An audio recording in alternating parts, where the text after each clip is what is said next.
This is the 8th lecture of the 9th Herbert Berman Memorial Series. Dr. Beker was born in Tel Aviv, served at the Israeli mission at the United Nations early on in his career, but was for a long time working at the World Jewish Congress, finally as Secretary General. He has been a visiting professor at Georgetown University and now lectures on the MA program on diplomacy at Tel Aviv University. His subject is the revision of the Revisionists, the exposure of Post-Zionism and anti-Semitism, and anti-Zionism, sorry, the revision of Post-Zionism as anti-Zionism. And Dr. Beker, the floor is yours. Thank you. Thank you, Leslie. Good morning, everybody. I know that there are some levels of knowledge in this audience. Most people know about Benny Morris and others, but excuse me if I'm going too much into details, because I'm trying to put him in a context and to show what really brought him to change his mind, and in what way this is really affecting what I regard the discipline at large of history, and particularly this so-called school of thought, the new historians, the new Israeli historians. In order really to illustrate my point, I would like to go into what I regard as some of this psychological atmosphere, environment of what we call collective memory. Because there is no doubt that we are dealing here with what is the collective memory of the Israeli society. And the issue, of course, is really, I'm going to center, but there are large implications outside it, on 1948, Tashach, the war of 1948. So what really happened in 1948? And this is the major debate which really takes place among these historians, and this is really what has become really this field of the new historians. So just to start, since I deal with psychology and collective memory, I start with films, movies, which I think reflect changes and attitudes in terms of opinion. So we are 1 week after Yom Ha'atzmaut. I'm sure that some of you have been also in barbecues outdoor, which is usually what we do today in Israel. And the Israeli television always is showing several films, and one of the leading movies, which is very popular among Israelis, is Givat Chalfon Eina Ona. Chalfon's hill doesn't answer, which is a parody. The players there are really Agashash Achiver, the famous trio Israelis who received even the Israel Prize at year 2000. And this is a parody which I will explain immediately. This Givat Chalfon Eina Ona is a parody on another movie which took place in Israel, one of the first movies of our Holy Land. To be careful today saying Holy Land, but here in Israel. And this is the first movie which got fame really, and even was shown in the Cannes Festival in 1955, which was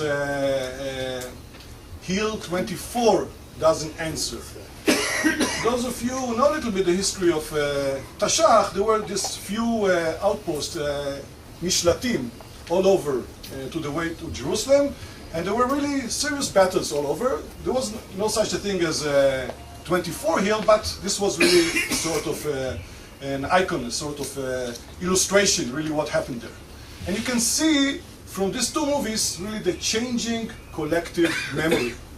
In 1955, this movie, which brought together some very famous old type of Israeli stars, this movie was produced in Israel. The original budget was 650 pounds, which was tripled while the production took place, almost 2 million pounds, which is a lot really in 1955, the days of the Tzena, major economic crisis in Israel. And it really shows, just to give you the illustration, it tells about a major battle which takes place on this hill, which really is over Jerusalem, Hill 24. And then right after the War of Independence, a group of United Nations observers are coming to visit Israel and to make a decision about the borders of the future Jewish state, which is going to be established. And they go over all the country, and then they come there to see what really happened there. And they see really that there was a major battle in which Jewish people were probably defeated, but they go over, they see 4 Israeli soldiers lying, and one of them is really holding in his fist the Israeli flag, strong. He's dead, but the Israeli flag is really in his hands. On the spot, these UN observers make a decision. This is going to belong to Israel. This is going to be part of Israel, because they see this dramatic, almost sacred scene really of holding the flag. And really we show you that the attitude in the 50s toward the war, 1948, is really almost something which is really holy. Don't touch it. And also this heroic vision of Me'atim Neged Rabim, the few against the many, which is really part of what we call the historic canon.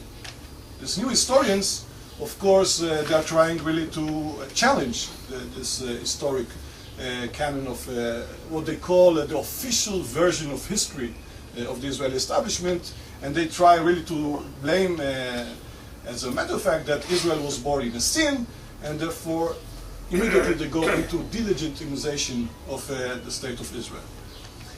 In 1976, we have the Gashash, and this is a parody. This is not yet the new historians. This is really a little bit cynical, but also sense of humor, but already showing really the complete chaos. Really in Sinai, we have there an outpost in which people are coming for Miluim, for their reserve duty.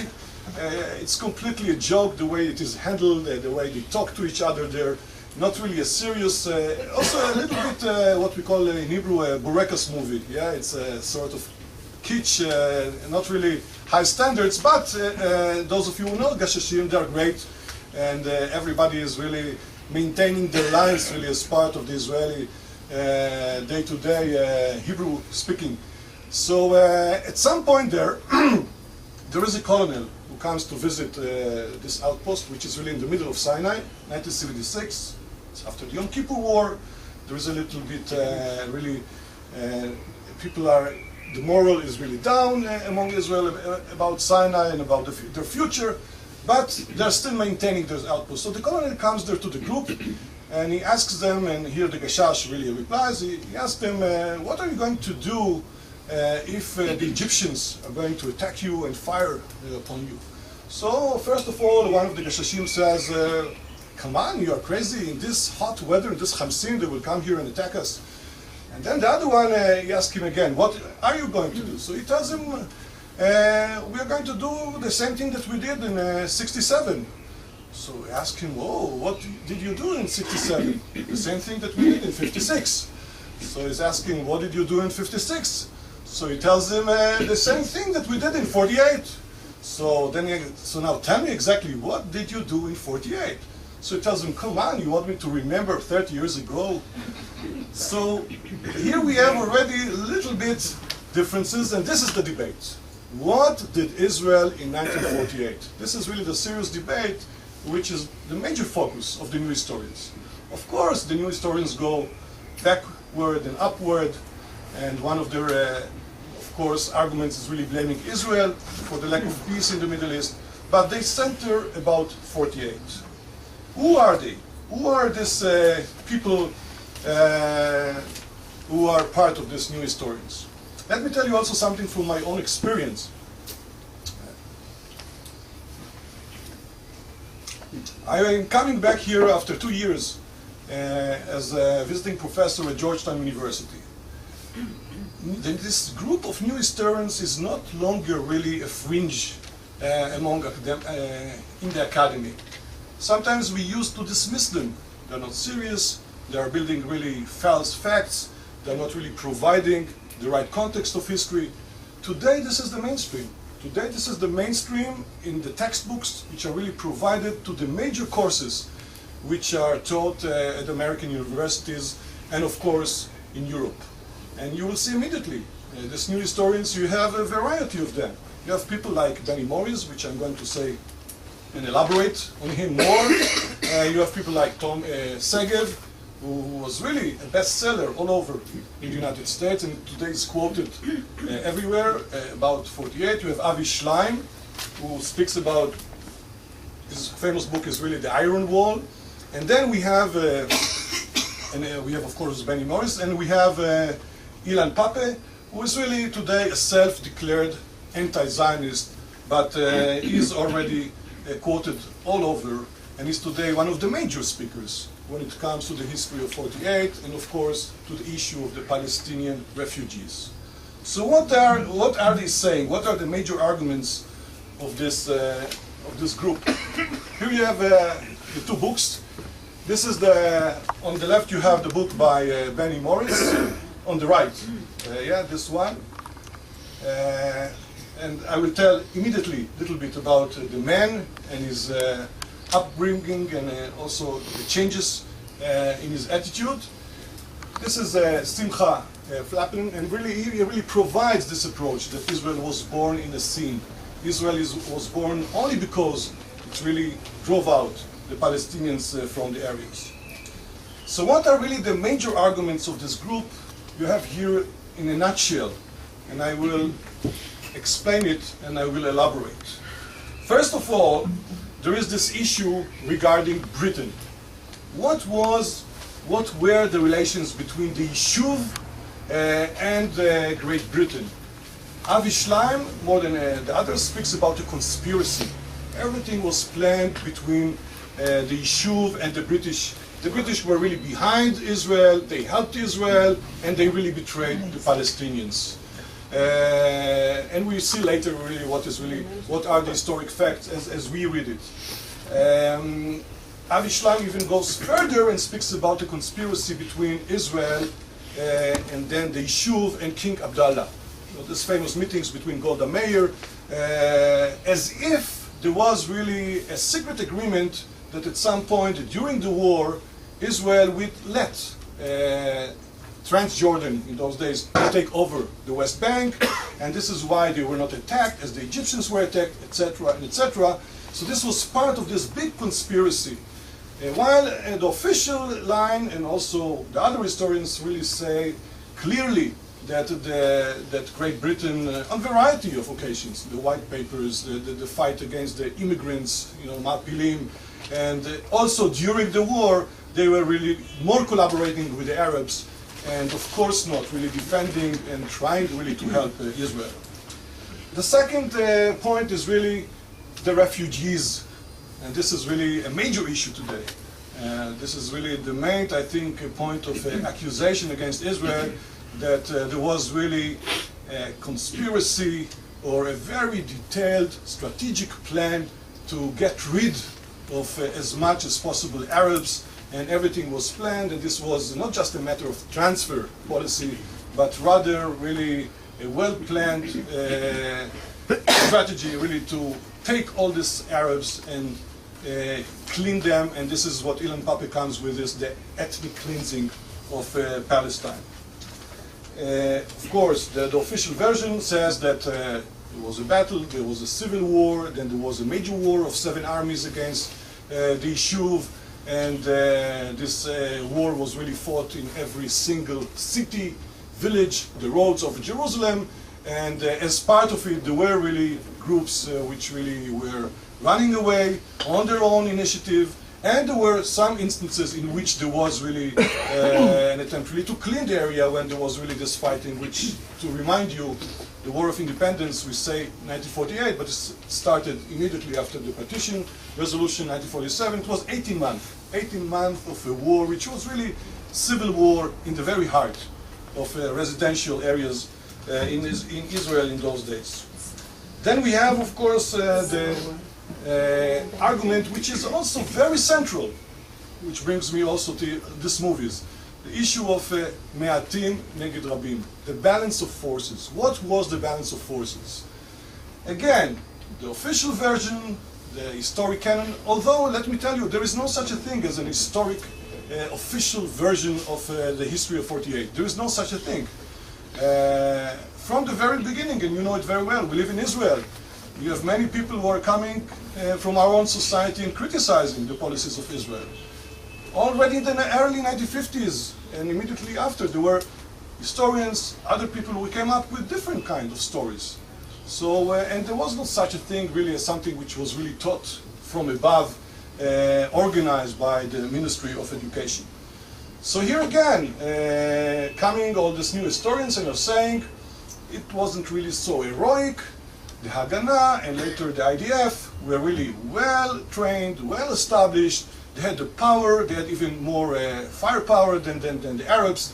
The Arabs were not organized, so and everything was really part of this big plan of Ben Gurion, really to try really to trap the Arabs in their political position against Israel, and then really to use his military power to take it over. And then you have the other debate, which goes over the intentions. What were the Arab intentions? Were they really launching this war in an attempt to destroy Israel, to annihilate Israel, or they were divided, or even not so at all? That they would really let the Jews really live within them as they lived so nicely, this version says, hundreds of years, centuries, among their Muslim brothers in so many Arab lands, etc. So these books came out. Benny Morris came out in 1988, and this was really a major success. And slowly others came, like Pape, just to mention him. I'm not going to over the details of his book.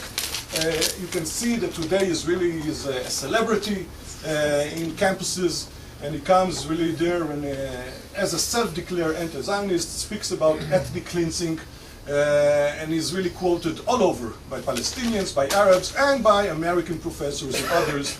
And he comes up really as really a hero, somebody who is ready to stand up. As you can see on the cover, they really praise his courage to stand up against the establishment in Israel on the subject.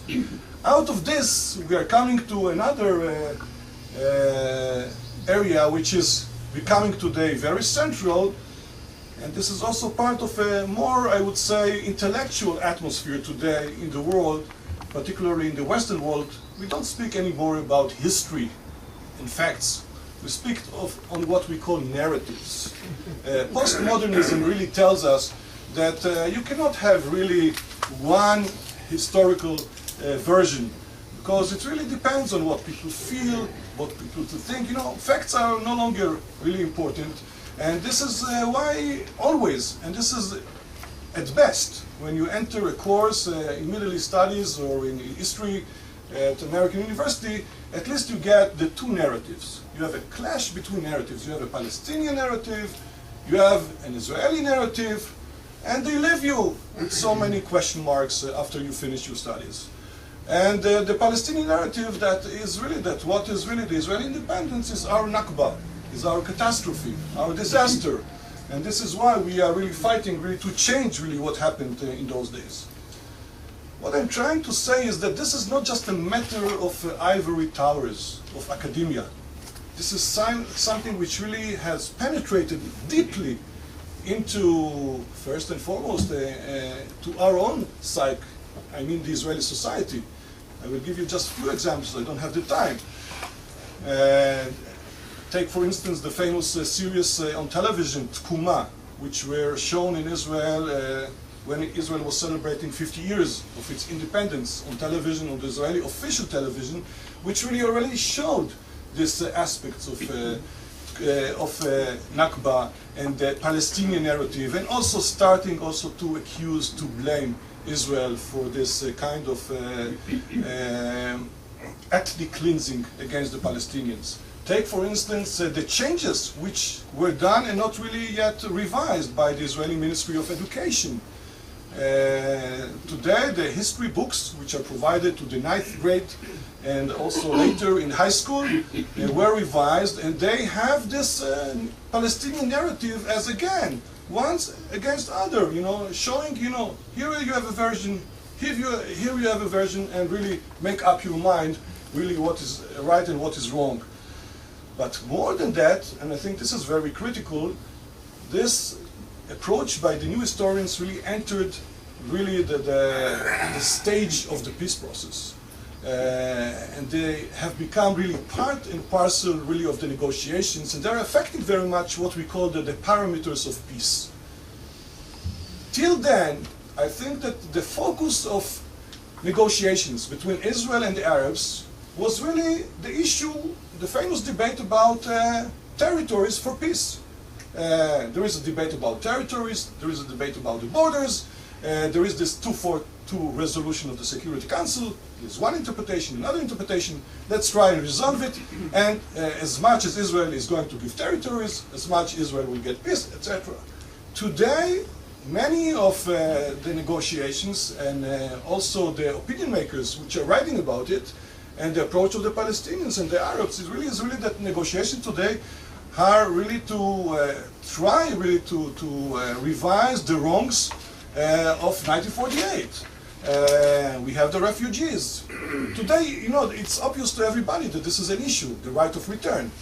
Let me tell you, if you look carefully into the 90s, this wasn't really a central issue. I remember till this very day that in Camp David 2000, when the negotiations collapsed, and everybody was surprised, and then we started to accuse.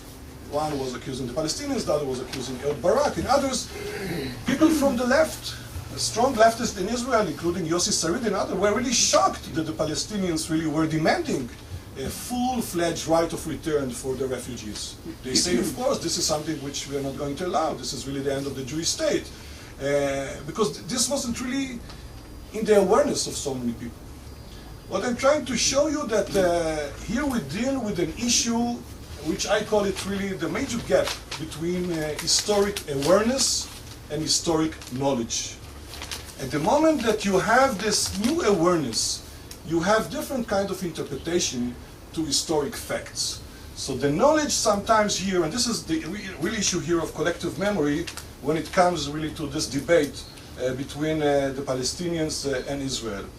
You have people like Yossi Beilin, his assistant Daniel Levy, which today is really leading the fight against AIPAC in Washington and against the Israeli government, who really says that these books by Morris and by Pape really were part and parcel of the instruments that they took with them to the negotiations. Daniel Levy tells that the first book by Benny Morris was really at the bed, next to the bed of Yossi Beilin, when he was negotiating in Oslo and later in Taba after the failure of Camp David. Ben Ami, Shlomo Ben Ami, the Israeli foreign minister, told the New York Times, indeed, when we came to Camp David, we had this historic burden of our guilt feelings of what we did in 1948. And this was part of his attitude and its intellectual framework when he was really entering these negotiations. So we have here sometimes which really becomes not history, as you can see. Israeli and Palestinian narratives of conflict. This is very central today in the academia. You don't have history. You have narratives and you are trying to satisfy and to bridge between these two narratives on the subject. So here all of a sudden, at some point, we have a major change within this group of new historians, and this is why I would like to focus a little bit on Benny Morris, the man who is really called for so many years as the dean of the Israeli new historians. He was the one also who coined this very term, new historians. He was defending it. And I think again we are entering into some personal psychology. If you would like, you can say psychopathology. It's very deep, no doubt. Benny Morris was born, before I go, this is his two books, new two books, which were published very recently. On the left side you have 1948, which is right now being translated into Hebrew. It came out in 2008, which is his own record of the war of 1948.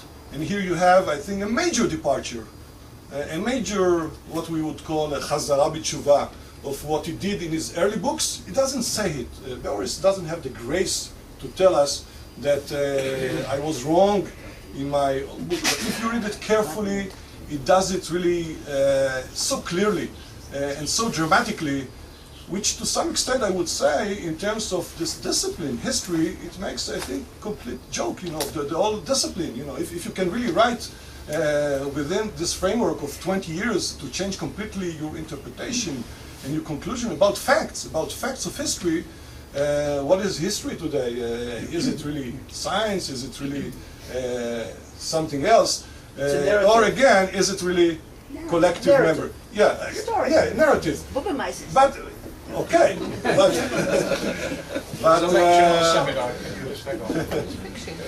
and this is his second book, which came out in 2009. Here you have again a more sharper and more to the point Benny Morris, who is completely desperate and to some extent really saying that there are no chances really in this generation to have peace between Israel and the Palestinians. He was born in 1948, also very interesting, the very same year that he is now focusing really his research, in Kibbutz Ein HaChoresh. At the age of 1 year, he left to Jerusalem because his father, Yaakov Morris, well known maybe to some people here, was an ambassador, was in the foreign ministry, so they moved to Jerusalem. He was the Israeli ambassador to New Zealand, and in between they served several years in New York. That's why Benny Morris got really an American education, which really made his English really a native English, and this is why he's bilingual. He's really a very proliferate writer, and let me tell you again, unlike Pape, if you read carefully, he has some really integrity, intellectual integrity. And this is really the major problem, because on many issues he says one thing and then he contradicts himself in the next, in the same paragraph sometimes, regarding the transfer idea of Ben Gurion, regarding the effect of Palestinian leaders on their people, calling them to leave or not calling them to leave, and so many other things. But there is a major difference between his book of which was published in 1988 about the origins of the Palestinian refugees, and his book which was published right now. And he gave really, let me tell you, today is one of the leading Masbirim, spokesperson for Israel. He just wrote an article a week ago in the Los Angeles Times, really blaming President Obama for endangering his family, his children, by really denying Israel rights for self-defense against Iran and so many other issues. So he's very clear today, and I will try really to go into this psychoanalysis and really trying to find what I regard as his major sin, because there were many people who were fighting Benny Morris. Ephraim Karsh did a major work, Anita Shapira, Shabtai Tevet, and others, but I think that they were dealing with the details, with some facts, which some of them are very marginal. They didn't blame him what is really so central, I think, in his writings, really taking things out of context. And I think that in this book, 1948, he really for the first time really comes with the historic context. And this is very central, and this is why what I call really historic awareness. So in 2004, Benny Morris is already engaged in his return to the fold, really to the history, and he really tells a very famous interview with Ari Shavit in Haaretz, and let me quote him. My turning point began after 2000. I wasn't a great optimist even before that. True, I always voted Labour or Meretz or Shelley, which is the dovish party of the late 1970s. And in 1988, I refused to serve in the territories and was jailed for it. But I always doubted the intentions of the Palestinians. The events of Camp David and what followed in their wake turned the doubt into certainty. When the Palestinians rejected the proposal of Prime Minister El Barak in July 2000 and the Clinton proposal in December 2000, I understood that they are unwilling to accept the two-state solution. They want it all. Lord, Akko, and Jaffa. So just a small note, in 1996, after he finished his book, he was teaching, but only part-time. He was fired from the Jerusalem Post when Conrad Black took it over, and he really changed the whole line of the Jerusalem Post, as you know very well. And he was really unemployed. And he was interviewed in Ma'ariv, and he was telling Ma'ariv that he has no job and he's going to leave the country. And the president of Israel at that time, Ezra Weizmann, read it, and he called him. And he was sitting with him 1 hour in the presidential residence, and they discussed the war of 1948, the war of Tashach. And after that, Ezra Weizmann had the conviction that he's not really so bad as some people think, and he has maybe he was watching already some regrets and some changes, and you can really detect in his writings in the 90s some changes. And then he picked up the phone, called the president of Ben Gurion University, Avishai Braverman, and told him, here you have an historian, and take him. And he really took him, and he has a tenureship today, and he works for Ben Gurion University. And again, maybe in retro perspective, this is not so bad because he's coming today, and I think that what Benny Morris does today is really demolishing the old structure of this fictitious falsehoods which were really created by this group, because he is more than anybody else, more reliable. Still, it's not really changing what I'm telling you about the academia in different places, but people cannot really reject it, ignore it. This is Benny Morris, and this is very important to see it. So let me go and see what does he write and how it is really, this is really affecting today his previous writings. He comes up in this book of 1948 with, I would say, with Jack Hughes. You know, he's really accusing Ben Gurion, he's really accusing historians of really ignoring what he regards as the central tenet of the Arab-Israeli conflict. And this is really the religious hatred of Arabs, of Islamic hatred to Judaism, which goes back to the Quran, things that he never mentioned before. This is really the historic context. And I following the reading of him, and he brings so many quotes, it really shows that 1948 was really fought under an atmosphere of a jihad. We think that jihad is something which is new, you know. I don't mean we, but you know, this is really the attitude. September 11, somewhere there. If you read, of course, the Mufti, Haj Amin al-Husseini, he spoke about it using the terminology so many times. In 1947, the university in Cairo, Al-Azhar, which is really the so-called Harvard of the Sunnis of the Arab world, they gathered all their respected scholars, and they issued a fatwa under jihad, which was really part of this beginning of the war between Israel and this several Arabs who entered Israel. And then he brings so many quotes. Interestingly enough, he even says that Ben Gurion wasn't really aware of the deepness really of this hatred. He says that Ben Gurion didn't understand Arabic. He says that Ben Gurion was really quite on his own a scholar. When he wanted really to read Aristotle or Plato, he really was studying Greek because he wanted really to see the original language. When he wanted really to read Don Quixote, he was studying Spanish. But he didn't read Arabic. He didn't really make this effort, and he was engaged so much really with fighting the Arabs. So he didn't understood this religious motivation. This is what he explains. And then he says, he speaks about the historians. Let me just quote him from his book. The jihadi impulse, this is what he calls, underscored both popular and governmental response in the Arab world to the UN partition resolution, and was central to the mobilization of the streets and the governments for the successive onslaughts during the war. The mosques, the mullahs, and ulema all played a pivotal role in the process. And then he quotes one of the Christian Arabs in Lebanon: the Jewish state has no chance to survive now that the Holy War has been declared. All the Jews will eventually be massacred. And then he blames his colleagues, historians, in this concluding part of 1948. Historians have tended to ignore or dismiss so much hot air, the jihadi rhetoric, and flourishes that I think that I have the quote here. What's that? Yeah. During the constant references in the prevailing Arab discourse to that earlier bout of Islam battle for the Holy Land against the Crusaders, this is a mistake.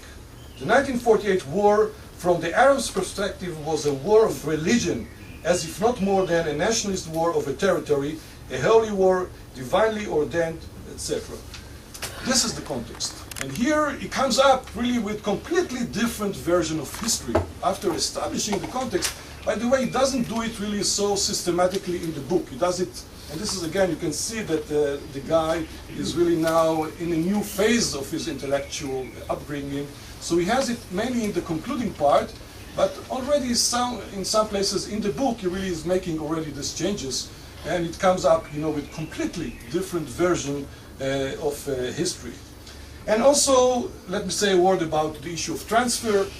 Morris says clearly that this was never an official and a serious mainstream thinking among the Jews, the Jewish leadership, and this is clear, everybody who reads history. By the way, the whole term of transfer comes up from the British.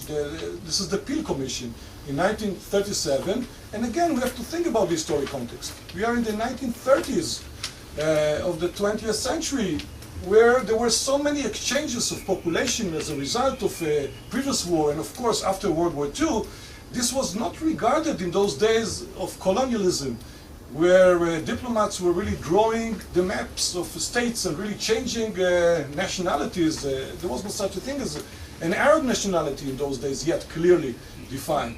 And this is what the Peel Commission says, that these two entities cannot live together. We have really to do some transfers here and there. And this has later really affected the policies. And of course, when there was a war, there was really this attitude. And look here what Morris tells Ari Shavit on this issue of transfer. I don't know where you can locate him now, because now some of his words really can make him really a member of the right-wing group, or right wing of the National Unity Party, Ichud HaLeumi, some would say even Kahanism, and let me quote him. When Shavit asks him about the expulsion of Arabs, about the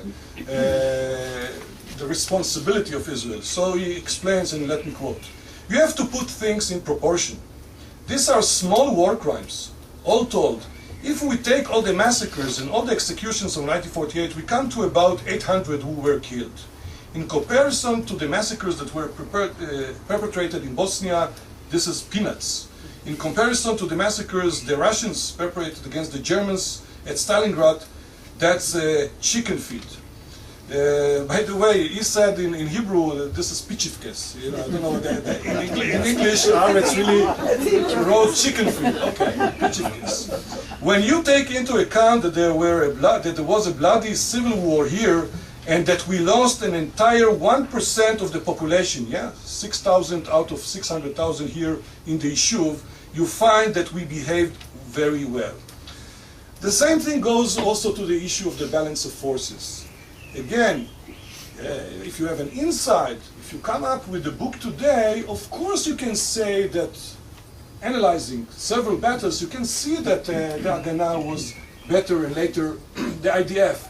But if you take really the mood, the assessments, and the attitude, which you can find today easily in the CIA reports, in the British declarations, in the Arab vision of the war, and again within the Israeli leadership, if you remember, if you have read it, Ben-Gurion had really to twist many arms when it came really to this decision about the Declaration of Independence. We are now entering this phase in which there was a big discussion among the Jewish leadership here, and it was clear to everybody that the odds are against the Jewish Yishuv here. You can see here the quote from the British chief of the imperial staff.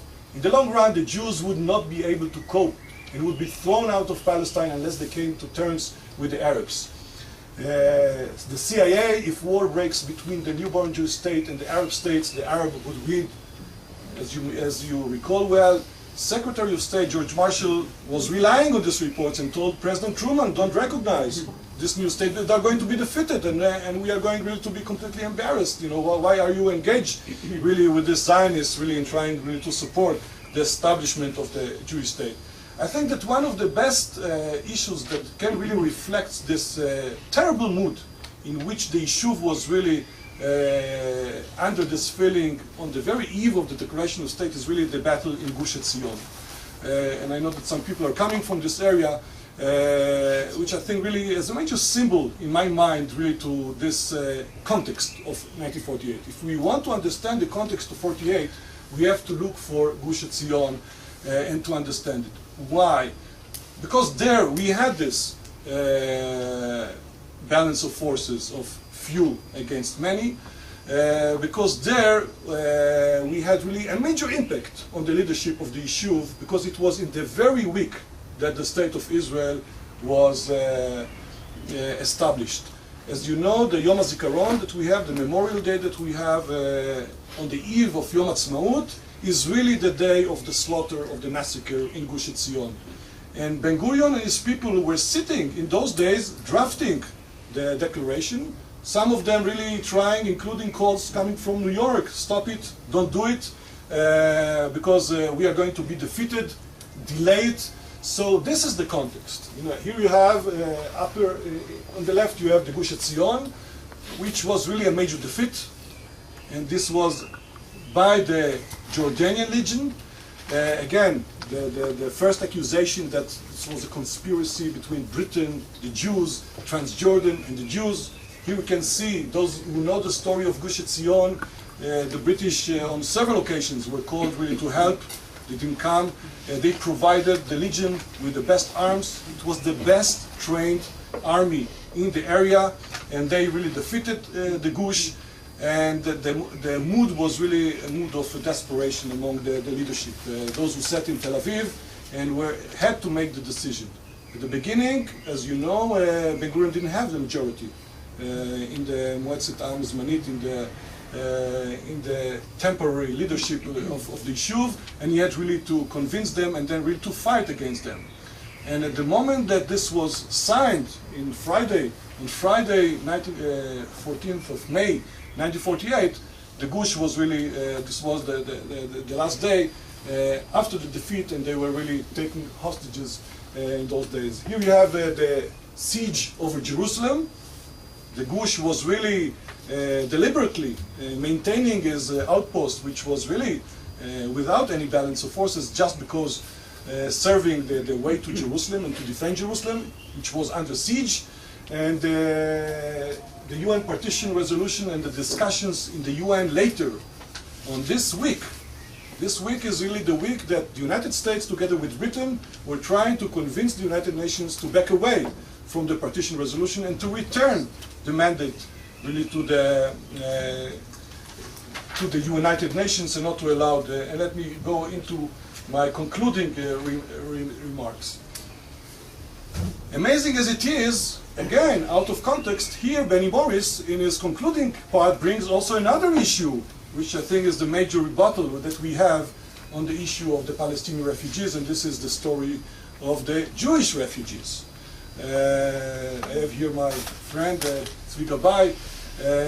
Not always the foreign ministry was vocal and strong on the subject. Still today, I think that the Israelis are not using it, because what really took place in the Middle East was really an exchange of populations. Here you have the New York Times, May 16, 1948, front page, saying that all Jews over the Muslim world are really in a grave danger. And most books that I took, by the way, after reading Benny Morris, I went to Avi Schleim, Pape, and others. Amazing, nothing about this issue, nothing about anti-Semitism. I was looking through the index and also was reading the books. Nothing about jihad. Avi Schleim, who writes, a huge volume about the whole history of 1948 and later, doesn't say a word about this religious factor in the Arab hatred and the role of the street, the role of the governments. You don't see it. There's no reference to the jihad there, and of course not in the book by Ilan Pape, and nothing about Haj Amin al-Husseini, who went to meet Hitler and was, today there is a new book by an historian, an American historian, who speaks about the radio transmissions that Haj Amin al-Husseini was delivering to Arabs and Muslims in Bosnia, 6,000 radio transmissions which were playing a major part in all this story. So here all of a sudden, amazing, Benny Morris tells this story and then says that why this is really justice, why this is part of the refugees, and this is why it should be brought to the discussion between Israel and the Palestinians. So let me just end up, this is where we stand today. I think that this is something which is going to affect the academy and historians as far as we can, as far as we should. I think that this is something that we should really take, I think, as a conspicuous really example of the changing view of historic facts by the leading historian of this group of the new historians. And let me end just with a personal remark. You know, I was here in Jerusalem 2 weeks ago in an interesting meeting. It's a small association of which deals with a chapter of history of the revisionist movement, you know, which is the Jabotinsky movement, the other revisionists. I myself am not really a political person, not a member of the Likud, not really a member of Chirut. As we say in Hebrew, I was never on the boat of Altelena. This was really the mood, you know, when they came into power. Everybody was trying to look for his records, you know, in this field. But I was there. And we had an interesting meeting regarding some initiatives in this field. And the chairman of the meeting was nobody less than the father of Bibi Netanyahu, Professor Ben-Zion Netanyahu, who, as you know, is today a little bit over 100 years old. And we sat together in the meeting. By the way, the same meeting, he resigned really from being chairman of this group. He says that it's too much for him. But really is completely in shape in terms of his thinking, in terms of his interventions. So I took him down because the guy who had really to drive him home was waiting downstairs in the car, and I told him, I will give you, of course, I can take you home, but he says that somebody's waiting. So I took him downstairs. I brought him to the entrance, and then the people who were sitting there said, I told them, you know, can you bring a chair to this distinguished person? Say, of course, we know him, Abba Shel Bibi, who Ben Mea. So they brought the chair, and they put the chair there, and he sat there. And then he told me, you know what? Revisionism today is dead. This is not really the movement that I grew up, you know, Jabotinsky. There is nobody today who is really presenting this as an ideology. The whole idea is really dead. So then it came, you know, I was preparing this lecture. So I told him, listen, look at the irony of history. In those days, Jabotinsky was the revisionist. And he was really, he was rejected by the Zionist movement. And he wasn't really involved in the history. Today, your son, you know, whatever you think, you know, whatever, you know, maybe you have some differences, but your son is really at least representing this stream, this wing within Zionism. He is today the prime minister, and who are today the revisionists? The revisionists are a group of frustrated historians who are trying to revise what the policy and the decision that your son is really taking. So this is really the irony. You have changes also in terms of the revisionism of history. Thank you very much.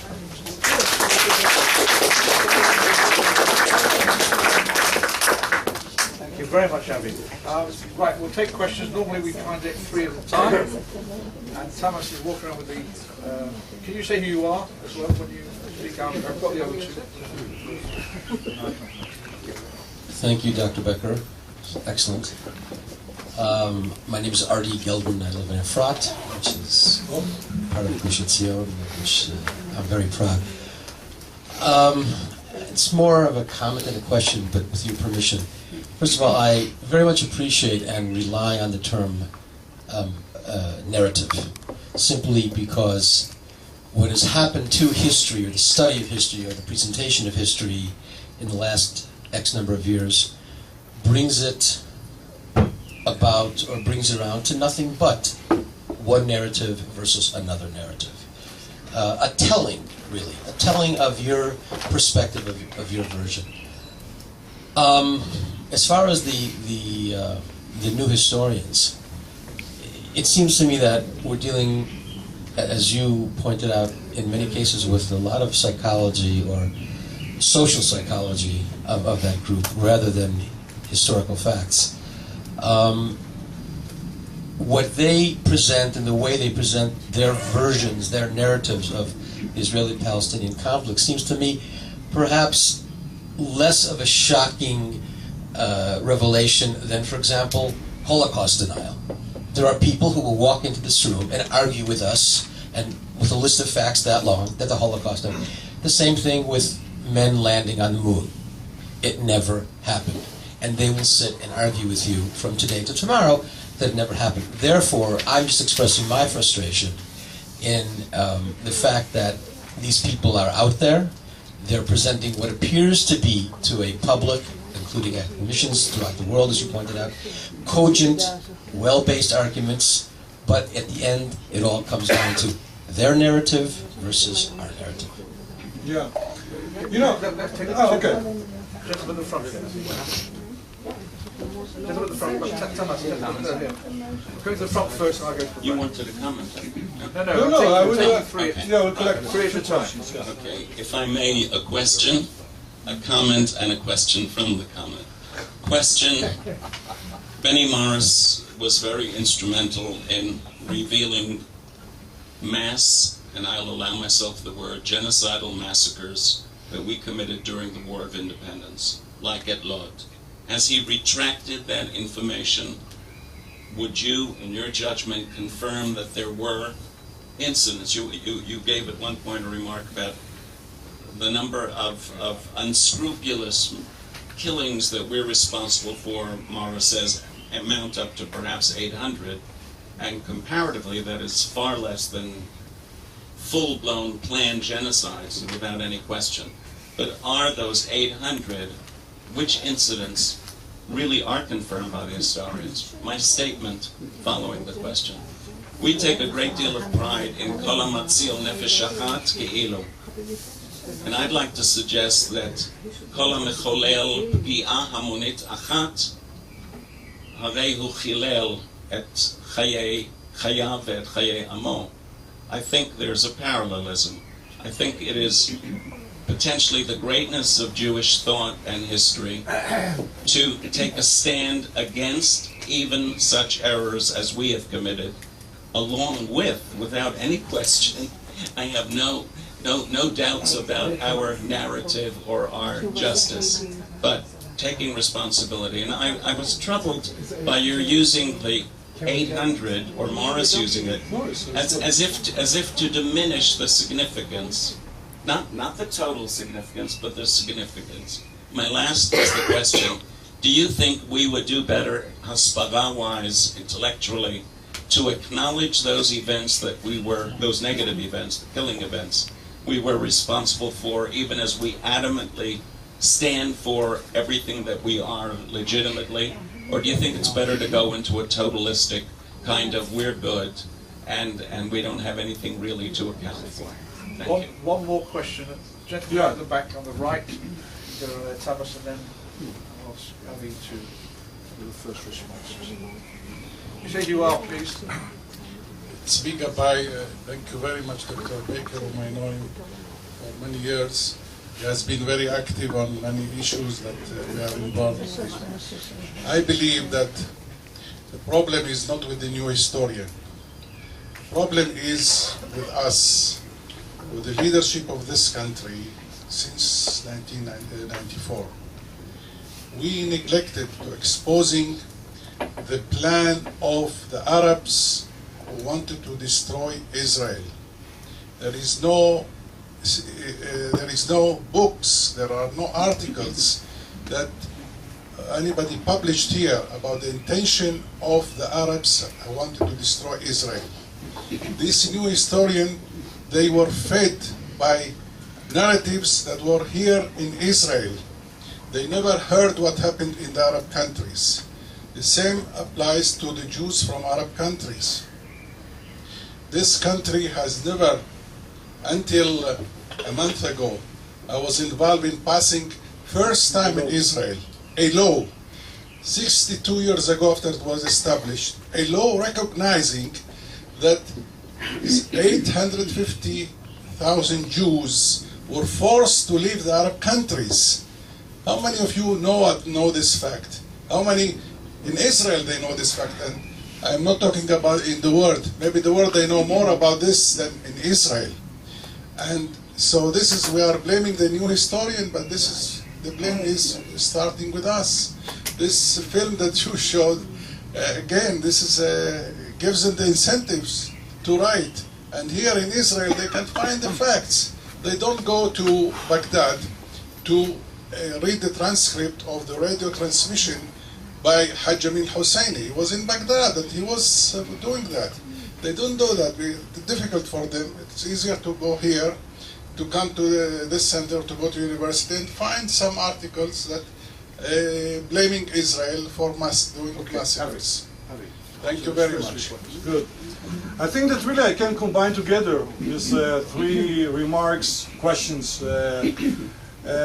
because this is exactly my point, really. How do you write history? What kind of context you use when you write history? And that's why I agree with you that today we have this fashion of narratives. But there is a major difference between denying history and expressing a narrative which sometimes may be part of your personal tragedy, collective tragedy. Deniers, of course, you have always, so you have to fight them, and I think that you have really to rely that by being consistent, one day the facts will overtake. Not always, but it really works. But to some extent, you know, these new historians, what they wrote is something which may be similar in the future, I hope so, to the protocols of the elders of Zion, which were read, which were really looked upon as really real history, that this meeting took place between all these elders.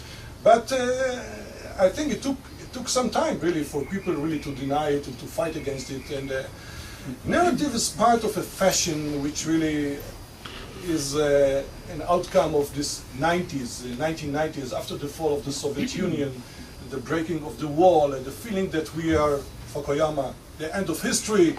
So don't debate history because it's clear to everybody what is good, what is bad. And then everybody is entitled to, you know, to have his own idea about history, interpreting history. And then we had this issue that people say that you don't have history because there is no one way to tell history. You have narratives. I think that when it comes really to conflict resolution in the Middle East, you have to fight it. You have to fight it. And I think that the case of Benny Morris illustrates that at the moment that you look into the historic context, all the details really are are becoming really under new light, you know, in the new interpretation. Which brings me really to your question. Of course there were massacres, but you know, war is not a picnic. You know, you cannot really use the expression genocide when you discuss really a war of 18 months, which was fought on every road, on every village, in which people were massacred in Gush Etzion, and earlier in Hebron in 1929. And when you have all this expression of hatred, of jihad, ideas which are really proclaimed from the United Nations, you know, by the family of nations, the community of nations, that we are going to destroy Israel, we are going to drive the Jews to the sea. And when you have really people who are outnumbered, and this is today the revelation of Morris, you know, that they were outnumbered because the Egyptians, the Jordanians, by the way, is also the Saudis. You know, there is a debate whether there were 7 armies, 5 armies. There were far more. It is true, far more than 7 armies. It is true that not all of them really were sending all the troops. Not all of them were really engaged in practical. For instance, the Lebanese army didn't enter the area. But when you take Ben Gurion in this very week, on the eve of the Declaration of State, where he really thinks how he can really manage the war and what he should do when it comes to, and you know very well his dream, his vision about Jerusalem. That's why 8 times our troops were fighting in Latrun, and we failed. We failed there. with many losses. That's why it was his intention that places like Lud, like Ramle, should be treated differently.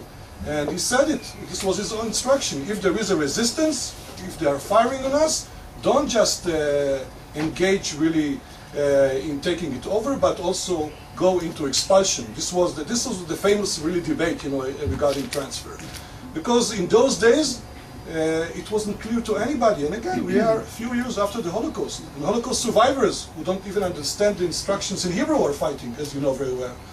So this is exactly the historic context, and I wouldn't use the word genocide. I think that really this is something which cannot be used when you have a war of 18 months and you are engaged, and you have instances in which you had really terrible fighting, in which, and if you read the records, there was no clear intention and a plan really to go into this mass killings during the war. And I think that what Benny Morris comes and explains later really shows that genocide also has to be built around the context, intentions, and proclamations, which you cannot find on the part of Israel. And again, what I'm saying is that Morris is really doing what you're claiming really that we should do. He is really revealing all of a sudden. I don't know what kind of revelation he had in the year 2000, and he doesn't say it with a grace, but if you read it carefully, he says, I was wrong. And we have to take this issue of the Arab rejection, the unreadiness of the Islamic philosophy really to accept in its midst a Jewish entity. And it goes back to the Quran, it goes back to the rivalry between Islam and Judaism, because Islam still today, if you read them carefully, have, I think, a complex, I would say even a complex of inferiority in the very fact that whatever is written in the Quran, if you read it carefully, is based upon our Bible, our stories, our visions, and our really theology, monotheism. And they simply took Abraham, our Avraham, and made him the first Muslim. But this is something which, if you're a scholar of Islam and you read this, you find yourself really confused, and maybe later, again, psychology, you can really use it as a source of hatred. Okay, I've got at least 6, probably 7 more, so can you keep your questions brief? And the gentleman next to you, Joanne, who was in line. Right. No, behind you. Then you're next. Thank you. My name is Julien Darwa, Université du Québec in Montreal. Thank you, Dr. Beker, and I believe that your link between academia and politics and diplomacy was truly impressive. I have a question. I have a PhD student who is working on her thesis on a not new historian, but new sociologist in Israel. And one of the major facts that we are working on is the fact that the so-called old school of Jerusalem, Eisenstadt and people like that, are considered as Zionist, parochial, what have you. Just happened that they were not only writing about Israel and Israeli society, which is obvious, but on other topics. And their books on theoretical and methodological approach to sociology were considered as among the best ones in the world. They were used everywhere. The new historians, the new sociologists are known only for what they write against Israel, do not write on any other topic, if they do so, nobody has ever heard about it, and have never written anything theoretical or methodological about their own science. So the question is, how do you explain the fact that people who are being condemned for being too Zionist and parochial were heavy contributors to science, and post-Zionist, post-Jewish, post-everything are just people who accept propaganda war as not contributed anything to science? Right, gentleman in front of you. Take the mic. Thank you. Thank you also for a very interesting lecture. I'd like just to make two very brief comments. One is about the complexity of the term revisionism. You mentioned revisionism as the early Zionist revisionism of Jabotinsky. Then you have the revisionism of the Israeli historians. But you also have revisionism in Europe and America is revising the Jewish history. There's an Institute of Historical Review in America which is totally anti-Semitic and which tries to rewrite and revise history. In fact, in France, and perhaps also in Canada, the term Revisionism is very specifically defined as that which is rewriting Holocaust history, and is even another term, négationnisme, which is the denial of Holocaust. When in French, when you say négationnisme, it only refers to that particular kind of negation or denial. So it's very interesting that these historians should be in these two other contexts in terms of their revisionism. The other question has to do with what you mentioned psychologically about Benny Morris and the others. My question is, was it possible, in your mind, that some kind of personal guilt feelings were displaced unconsciously to the collective? In other words, that this blaming of Israel for all kinds of, for example, the term ethnic cleansing, which Ilan Pappe is using, is a term which was never even known at the time of 1948. It was only came into being in the 1990s. Even the term genocide did not come into being until after the Second World War, when they were describing the Holocaust and other genocides. So they are using terms which are, in a sense, anachronistic. They're taking terms which were made for events which took out 50 years later and going back to 1948. So the question is it possible they're displacing some kind of personal feelings to the general realm? Thank you. Can you pass the microphone to this gentleman? Here, in the front, in the middle. You're in the queue. Yeah. Well, I'd also like to thank Avi Beker and welcome him back here. We remember him from before, and I think it was a very fine lecture. I have three brief comments. The first is, I speak as someone with a training in 20th century analytic philosophy. I have a definition of narrative in this sense, and it's worth noting it down. A narrative is a pack of lies that demands uncritical assent. And whenever anyone starts telling me about narratives, this is the definition they give, and I point out in a court of law, nobody accepts narratives. Right. It doesn't matter what the criminal says or what the police says. The judge is not going to listen to either of their narratives. His job and the job of the jury is to find out what happened and to react accordingly. So it's a pack of lies which demands uncritical assent. So point number two, on the question of the odds in 1948. I think the answer to this you find already in the popular book, O Jerusalem.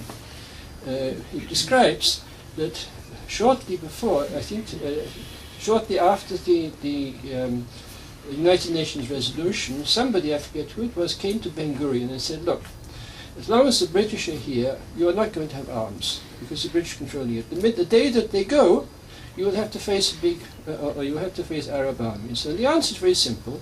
You buy all the arms now, you store them in countries abroad, and as soon as the British leave, you fly them all in.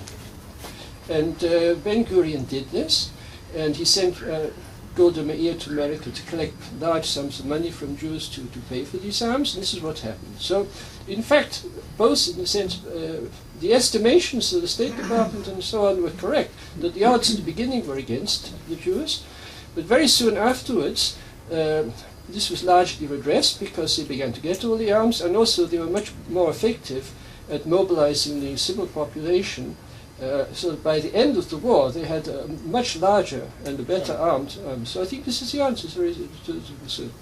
So my third point is the following, and this is something I say as an analytic philosopher. I've been trying to explain to Israelis for 10 years, and nobody yet grasps it, because they are also, and this concerns the refugee issue. If you ask any Israeli about Israel, they start a whole tirade about how the Arabs didn't allow them to settle and da-da-da-da-da-da. This is quite irrelevant, because what you must, to understand the refugee issue, you have to make one very fundamental, basic distinction, which nobody in all the discussions makes. And that there are two classes of Palestinian Arab refugees. On the one hand, there are those who fled to neighboring Arab countries, and on the other hand, there are those who fled to other parts of mandatory Palestine. Now, when you make this distinction, also the consequences are clear. Those who fled to neighboring Arab countries They are like refugees anywhere. The Arab countries have no responsibility to resettle them. They are like, say, Germans who fled to Austria or to Switzerland, which are also German-speaking, but they are other countries. So the refugees in Lebanon, Jordan, Syria, and so on, the Arab governments have no responsibility to resettle them in any sense. However, those who have fled to other parts of mandatory Palestine are still in their own country. And as soon as these parts gain a measure of independence, as they are today under the Palestinian Authority, then it becomes the responsibility of the government to resettle them. They are like Germans who fled to Germany after the Second World War. They fled to their own country. And there, their own government had the responsibility of resettling them. Now, once you grasp this, I think you see that what Lieberman and Netanyahu have been saying in recent days, they've been saying, we are not going to bring up with the Palestinian Authority the fact that they have refugee camps.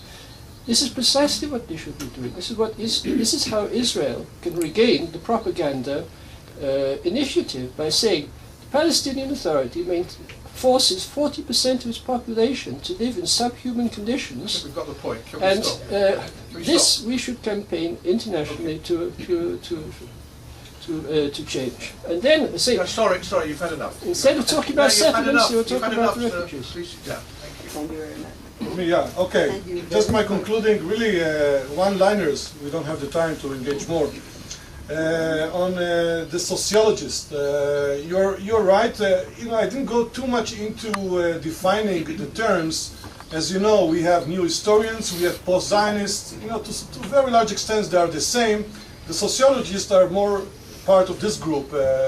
Goes back to Noam Chomsky and others, and then his Israeli counterparts, who are also engaged in debating really the future of Zionism. And they say, that the best ones among them say that Zionism is over because it really fulfilled its task, in gathering those Jews who were ready and made it, and that's it. We now should go into a state which is not too much Jewish, it should be a state of its citizens.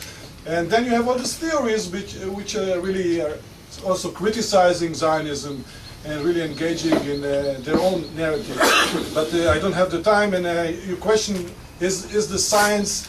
I was really also putting a question mark on history as a science, and I think this is something which shows you that many of these intellectuals really are speaking of their mind and not necessarily out of historic facts.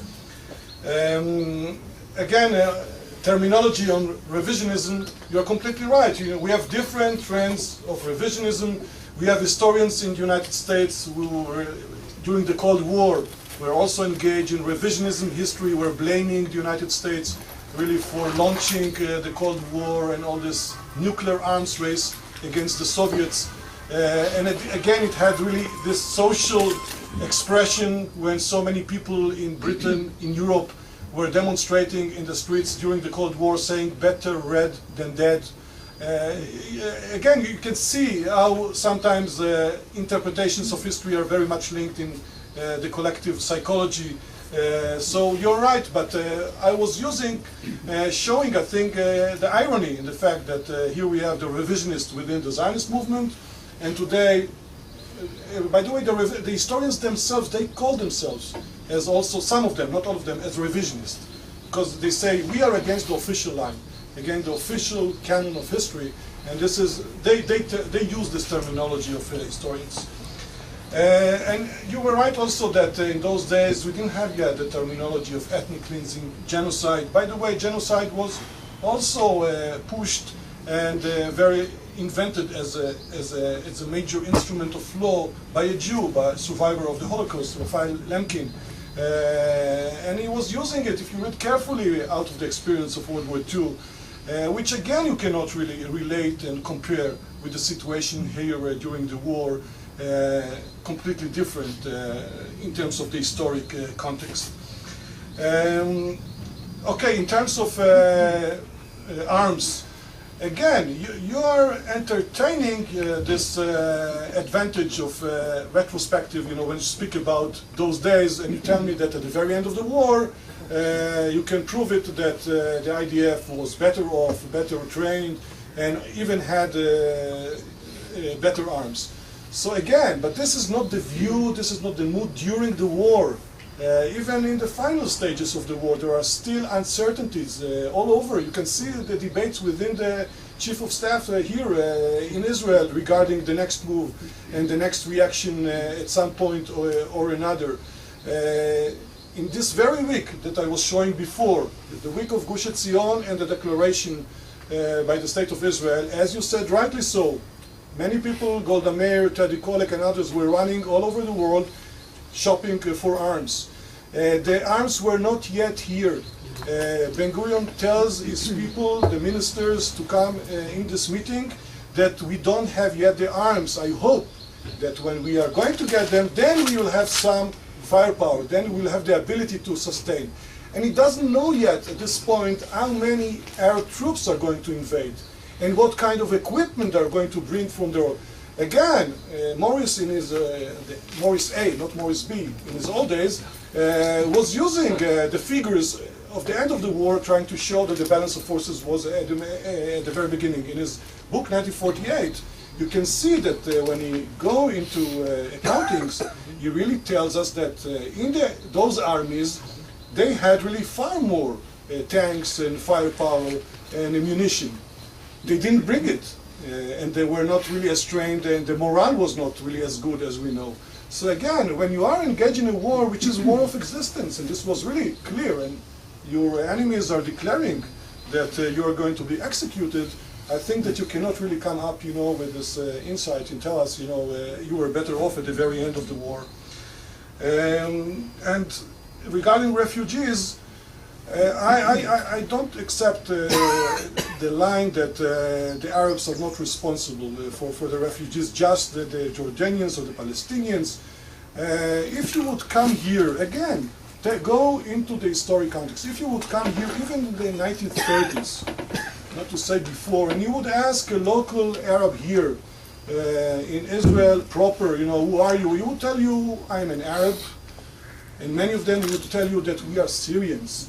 We are entering here another debate about Arab nationalism, what kind of nationalism we have. By the way, the very term Arab nationalism was invented by some Arab Christians who really were willing to feel that they are really part of their collective Muslims, and this is why they invented this terminology. Till this very day, if you read in the academia the books, including Rashid Khalidi, for instance, who wrote a book about Palestinian identity, he comes up, I think, with very strange and very confusing conclusions about the very national identity of Palestinians. So I think that what we have here, and this again is Morris, and I think it comes with a good line. We have here Arabs and Jews in the Middle East. Arabs have 22 states. The Jews have this one small piece of land. I'm not entering into a debate about territories. Let's divide it and let's really make it. Let's make the Arabs responsible for those who are not going to be citizens of Israel. So I think that again, if you have to look into the refugee issue in terms of historic responsibility and historic terminology. Thank you. Thank you. Well, my waiting list is getting no shorter, so let's finish it. Andrew. Thank you very much. This is the last round? Or? Yeah, well, Yeah. if you want to do that, I'll do the last round. My name's Andrew Beltham. I'm chairman of the British Zionist Federation. A lot of my time I'm fighting post-Zionists. There seems to be an extraordinary number of people from Tel Aviv University who are spending their time coming to England, attacking us, and promoting the boycott, divestment and sanctions campaign. A, is there anything we can do? B, why is it at Tel Aviv University? And C, is there anything that you can help us on? Mervyn. Behind you. And then this is the last one. Sure. Two more here. Supreme Court Judge, yeah. I'm not going to argue with you. My name is Mervyn Duboff. Thank you for your very interesting talk. In regards to Arya. Thank you. I'll pass it on. Benny Morris was a foundation stone, maybe the foundation stone of the new historians. Now he's recanted. or as Churchill, I think, said in a different context, re-rat it. But how has this been received by the other new historians and those who rely on them to argue against Israel? The lady next to the hat there. Sure. In front there. Sorry, I'll just take a few. Yeah. I will make brief. First of all, thank you very much for a very cogent and informative talk. I learned a lot. About the new historians. It isn't really new, and they're not really historians. The phenomenon of knocking your own people and undermining them is certainly not new. At the very best, let's make an analogy to adolescent iconoclasts who like to knock everything without any real basis for it other than their own internal needs. I'll leave it at that. Other things on that. But we're talking about the 48 War of Independence, and there are people who are alive, who experience that, who have facts, who have the opportunity, and perhaps should be given the same opportunity, the Havdil, that Holocaust survivors are given, to really present their experiences and to have an archive of what they experienced and what the facts really were. With this I'll close. I happen to have a book at home by I.F. Stone, who was the guru of the American left in the 40s and had a paper called PM. Now he certainly can't be accused of being an extreme right-winger, as all right-wingers are extreme. In his book, he gives his own eyewitness report of what went on in 48, including the fact that the Arabs were exhorted by their own people to leave, and then they would come back with the victorious Arab armies and other things that you might say are part of our narrative, but in a sense are really fact. Thank you. Gentleman in the front. Last two. You're next. Yeah, no. Oh, no. Can I speak without the microphone? No, I'll get recorded. Use the microphone. My name is Moshe Dan. I'm a historian. What's the mic? And Moshe Dan. This is a wonderful presentation. I appreciate it very much. Some things were said here, and I think they need to be clarified, and that's why I'm speaking now to back you up. Have you read 1948? The gentleman. You didn't say your name. No, sorry, you can't have a discussion with somebody else. Let me say this very clearly. Let me say this very. Morris's book, 1948. He discusses this question of what you call genocide or massacre in Lod, and I spoke to him about it directly. Called him. He is very confused on this issue, and you have to. What I'm saying is, you have to be very, very careful when you deal with something as delicate as this. In the story that Morris relates in his book 1948, which you can read, he says clearly, he describes a battle that was fought. In fact, in several stages. What you're referring to or some people refer to as the massacre or the genocide or whatever it was, a decision was made that the Arabs who lived in that city were a strategic security risk and therefore would be expelled. It was a unique, and you have to understand this, a unique decision that was made in the field at the moment. And they were expelled. They were not massacred.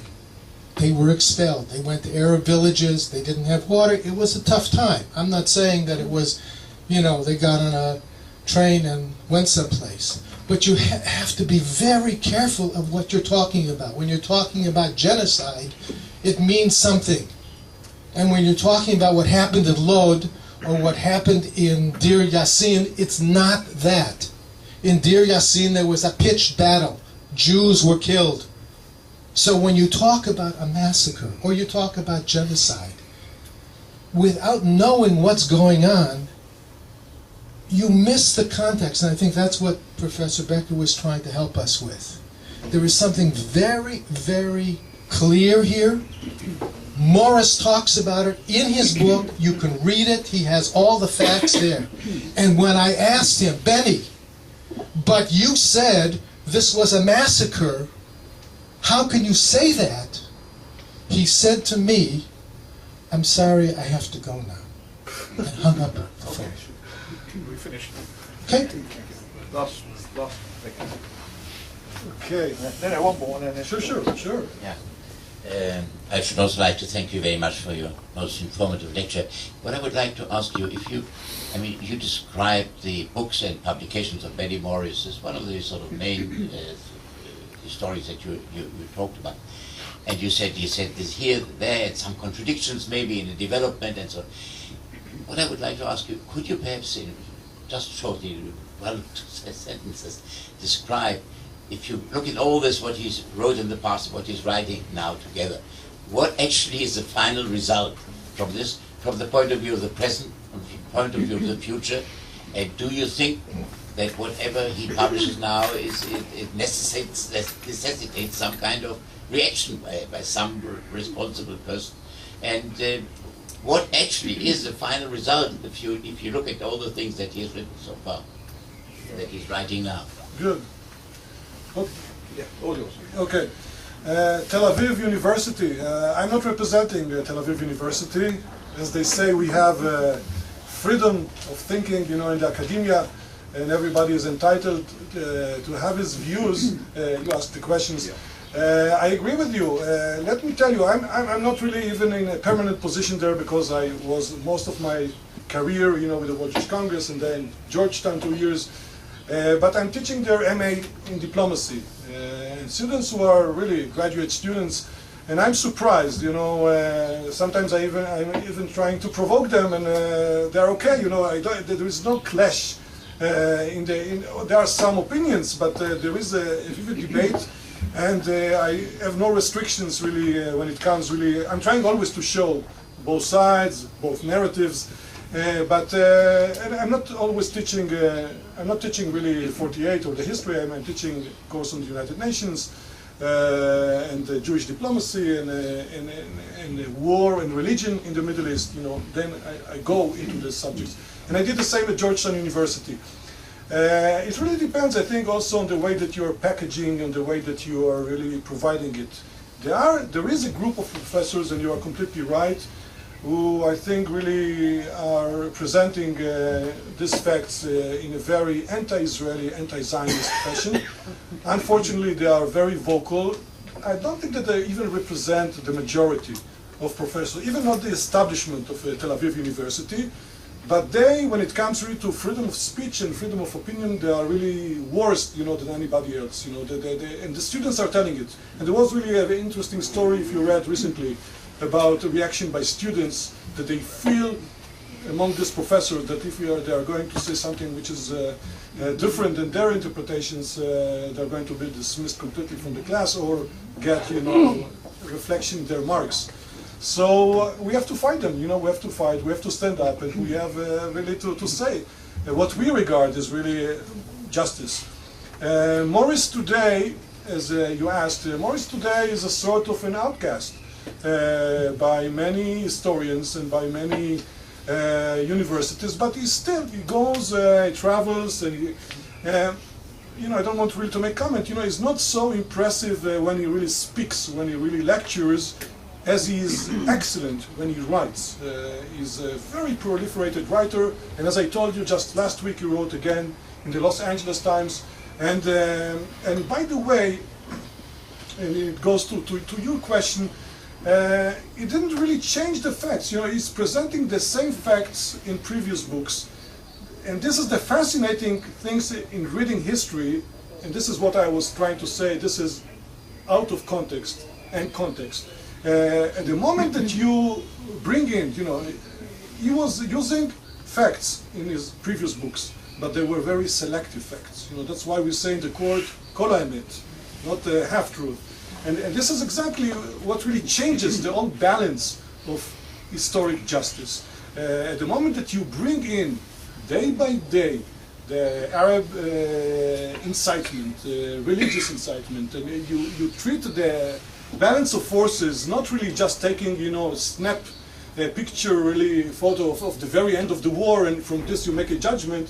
You see the mood, you see the development, you see the decision-making process. You get completely a different picture. And I think that, I hope so, when it comes really to what's going to happen really in the future. I think that at some point really truth will overcome really all this confusion that we have today in the field. It's not going to be easy. Anti-Semitism is alive and kicking and will stay forever. But in terms of writing history, I think that at some point, I in my role in the World Jewish Congress, and you know it very well, I also felt, and I see here Noach Flug, who is the chairman of all groups of survivors in Israel, and was very active in the campaign. And you can ask Noach, who is really a Holocaust survivor. For many years, people in Israel didn't talk about the Holocaust. Many governments didn't talk in Europe about the Holocaust. Then all of a sudden, after 40, 50 years, we started, Noach Flug was beginning really to negotiate with the Germans and with the French and with the British and others. All of a sudden, people felt guilty. This is exactly what I was trying really to drive you home, this notion of historical awareness. Leading to what? What I'm saying that when you have the right historic context, and sometimes you need social and maybe psychological conditions in order really to get into the real historic justice. Sometimes that we have also in the court, when you are weighing different kind of evidence that you have. And there is no doubt that there was a new atmosphere in the 1990s, which after the breaking of the wall, as I was saying before, that people were also reflecting on their history, and they were ready to confront issues that they didn't dare to do before. And this is what brought really this major change, really, in terms of, it's amazing, try to think about it. 50 years after the Holocaust, Noach Flug and some others, and I was engaged in some of these negotiations, are really engaging with talks with governments in Europe on what they did 50 years ago. And not just governments, we went into financial institutions, Swiss banks, and other things, and all of a sudden there was this atmosphere which really allowed us really to enter into this attempt really to set the historic record straight. And I think this is the task. This is the task that we have, really not to get into desperation, but to try really to set the historic record. And the historic record means also discussing historic facts in their context, as the events really took place. I think that's enough. Thank you.